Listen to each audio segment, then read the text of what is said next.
Welcome everyone to the Eczema Associations of Australasia and New Zealand Inc.'s live Q&A webinar for Eczema Awareness Week 2022. My name is Michaela Pretorius and I am the Corporate Membership Officer for the EAA and the EAANZ.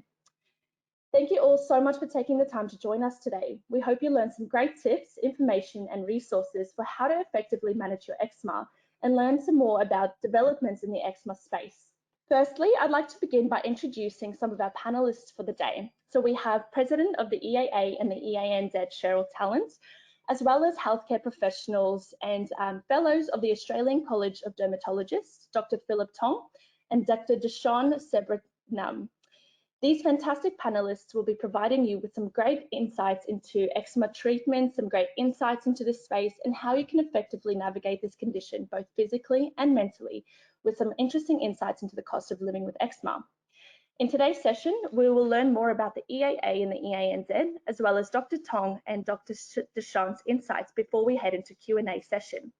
If you have any questions while the panelists are presenting, please be sure to write them on the chat panel on your control panel. We'll then be responding to these questions in our Q&A time. If we run out of time and I'm unable to answer your questions, please do send them through by email or give the EAA a call. Our details are on the website. The session will be recorded, so please have a look out on the website. We'll be sharing the audio visuals afterwards if you do need to refer back once the webinar is over. Well, let's get straight into it. We hope you learn a lot from today's section and welcome any feedback in our post-webinar survey you will receive once the session has concluded. I'll now be handing over to Cheryl Talent, who will provide some background on the EAA and the EANZ and the importance of understanding the condition for yourself and your loved ones. Hi everybody, my name is Cheryl Talent. I'm President of the Eczema Association of Australasia and New Zealand, and I'm a long-time eczema sufferer, having come up with eczema when I was just a baby. My poor mum wouldn't even take me out of the house, it was so bad. I really feel as though working with the association and finding out so much about treatments and products to use has really helped me manage my eczema. And we know for a majority of the public and patients out there that this is the scenario. Of course, there are always some people that have a lot more difficulty in managing their eczema, but there are new treatments on the horizon, which is really good news. So the Eczema Association is there for everybody that wants to ring and have a chat about their eczema, find out more. We run 2 awareness campaigns every year. We have Eczema Awareness Week in May because coming into winter is a really key time for people to experience a flare. In September, we have Eczema Awareness Day, which is run on the same day as World Atopic Eczema Day. And that's the 2 times of the year in Australia where sufferers seem to experience the most flares. We're also proud members of the International Alliance of Dermatology Patient Organisations, or Global Skin, and I have the great pleasure to serve on their board of directors, and it's been a great tool and a great help to running our association in Australia. We have some wonderful corporate supporters. The Queensland Government is our platinum supporter and really helps us to do what we do. And we have a lot of pharmaceutical companies and other interested parties that just help us to keep doing what we do in supporting members of the public and our members. So we offer advice and support on an everyday basis. We don't always have the answers, but we can sort of push you in the right direction. We have all our social media accounts and we put up lots of tips and give lots of support, and people can contact us either that way through social media or via our website or by email, or just give us a call. Sometimes you just need someone to talk to when you're having a bad day, and it can be really helpful to talk to someone who's very empathetic. We have lots of helpful resources that we send out, brochures, our eczema care plan, lots of information sheets on specific topics, which is really helpful when you're trying to navigate your management plan to help just, get better outcomes for your own eczema problem. We also produce the only eczema magazine in Australia, and our members love to sort of read all the lots of informational things, members' stories, and a lot of health professionals like to put it out for their patients just so they feel a bit more connected and they're not battling on their own all the time. We also run our quarterly webinars, which we cover some great topics and have some wonderful panelists like today. So thank you to our panelists. They're always the experts, but it's really great. People who tune in, if they can't watch us live on the day, they can catch up afterwards. We have a dedicated area on our website. So you can catch up with past ones if you feel as though you need to find out a bit more information, a bit more reliable than Google sometimes. Last year was the first year we actually were able to offer a funding grant for eczema research in Australia. And it was wonderful. Our recipient of the grant, Professor Fernandez Penis, he runs a wonderful team in New South Wales, and he started a research project which we will get some outcomes about in the near future. We're also offering this grant again, and the College of Dermatology actually manages the grant on our behalf. So we know that atopic dermatitis or eczema is the most common inflammatory skin condition in adults and children in Australia and New Zealand. Approximately 1 in 3 babies develop eczema between the age of 2 to 6 months, which is, quite staggering and quite frightening for their parents.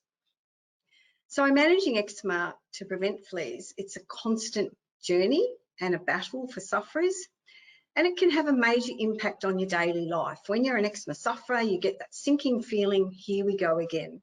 So you know what signs to look out for. So it's really important to have strategies in place to manage that. The stress involved in experiencing a flare can also be one of the things that can help trigger a flare.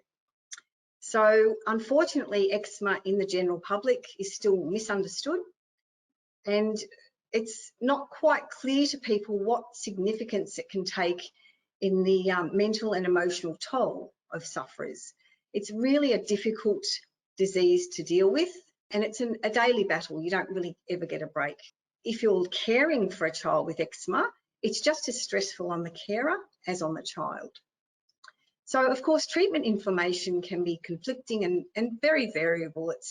Everyone's got, some tips to offer. Everyone's got a solution, and most eczema sufferers have tried so many things. So it's really good to be able to narrow down what actually does help you manage your eczema yourself.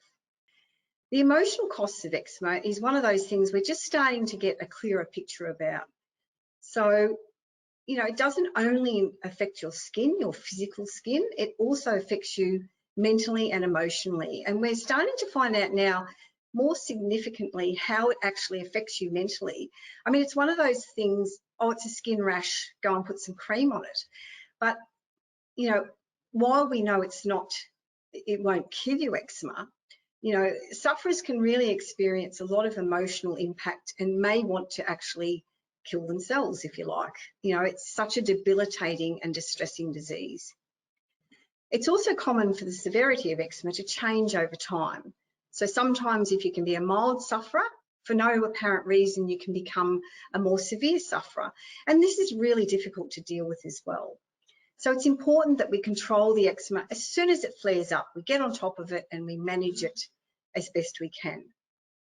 So even comparatively mild eczema can cause stress. The impact on Australians, I was recently involved in a scorecard, and managing eczema on a daily basis can be very expensive. You might have to consult different specialists, you have specific medications, and over-the-counter pharmacy products, which are all very expensive. There's currently very little financial assistance available too, which is, quite hard to deal with when you have a child with eczema and you're spending a lot of money every week. So many sufferers, when they have eczema, may need to consult all different healthcare specialists. They may be, looking at their diet. They may need to visit a dermatologist, a psychologist if they're having mental issues. And this can be costly and time consuming. So we need to offer more help for people with eczema. A lot of the time too, there's specialised treatments and products. There's all sorts of different treatments that take a lot of time and effort to attend. There's things like allergy testing, using specialised products. And we know that overall it's a very expensive disease to manage, and there's very little assistance available either through the government or through private means. Even if you have private health, you don't get much assistance with your eczema. So globally, as I said, I was involved in a scorecard globally with the global patients for eczema care, and it was astounding the results across the globe, how similar. So, you know, we found that satisfaction with eczema treatments was pretty on an even par, and there are a lot of other statistics that you might be interested in looking at. So this was interesting too, the lifespan trade-off. So adults would give up to 36% of their remaining lifespan in order not to have to deal with their eczema. That's a pretty staggering statistic.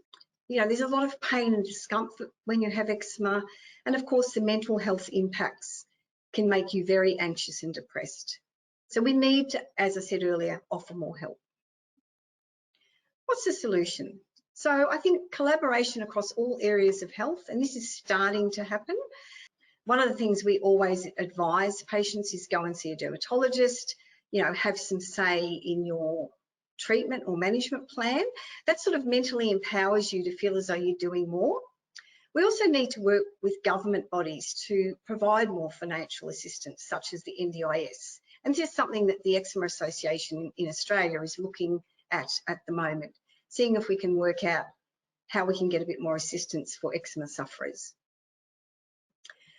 So one of the great things you can do if you have eczema is give us a call, send us an email, contact us on social media, and let us support you. We'll definitely point you in the right direction and hopefully just make that burden of management a little bit easier to bear. Thanks so much for listening today, and I hope you enjoy the rest of the webinar. Thank you so much for that, Cheryl. I'd now like to introduce you to our next speaker, Dr. Phil.